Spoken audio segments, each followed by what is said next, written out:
Daddy, Oh, ano yun, nak? may tanong ako sa'yo. Ano yun, anak? Para sa'yo. Oh, Sino ba mas magaling mag-rap? mas magaling mag-rap? Yun ang tanong mo? Hindi lahat ng kilala mo kinikilala ko bilang kilala, sapagkat meron akong kilala na di mo kakilala. Yun nga lang hindi makilala kahit na sila ay masikip pa sa'yong kilala. Hindi lahat ng kilala mo kinikilala ko bilang kilala, sapagkat meron akong kilala na di mo kakilala. Yun nga lang hindi makilala kahit na sila ay masikip pa sa'yong kilala. Saan ko ba pwedeng ihambing ang sarili ko? Sa magaling ba o sa hindi? Nakilala mo o sa nakilala ko na di mo kilala? Nagpakilala ngunit di kinilala ng kilala. May mga rapper na hindi malupit ngunit kilala. May mga rapper na malupit ngunit hindi kilala. Kaya nakakadismaya industriya ng rap sa atin. Ang pag-asang makilala tila ba sapak sa hangin na lang. Suntok sa buwan kung iisipin, di makuha kiliti ng masa kahit pa ipilit ko pang iparinig ang mga awit. Di makaipon ng mga tenga upang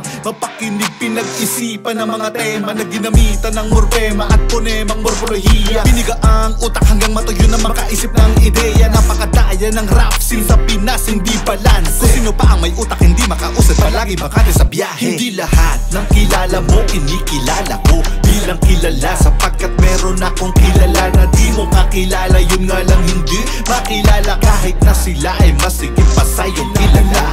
Ilang awitin pa ba gagawin ko sa pagpapa? Yabong ng pangalan ay palagi na lang nasa hulihan, nasa sapawan ng nasa unahan, palaging nasa pinakahuli ng pila. Di makasingit lang o ang isip pero pinipilit ang makagawa ng mga awit. Baka sakaling magbago ang ihip tapos bigla na tumalino ang mga bobong nakikiuso sa narinig. Basta sikat pakikinggan kahit paduy sa pandinig.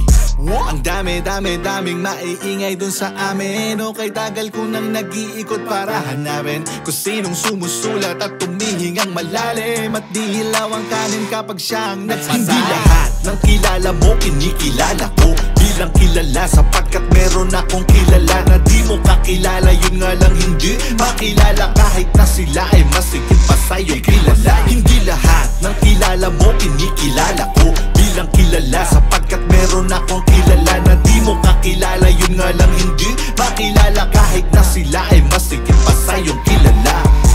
Ano bang ibig sabihin ng aking pahiwatig? Hindi lahat ng rapper sa Pinas kayang kumahig ng lupit, husay at matatawag kong magaling. Maraming rapper na hindi pa sikat ngunit magaling.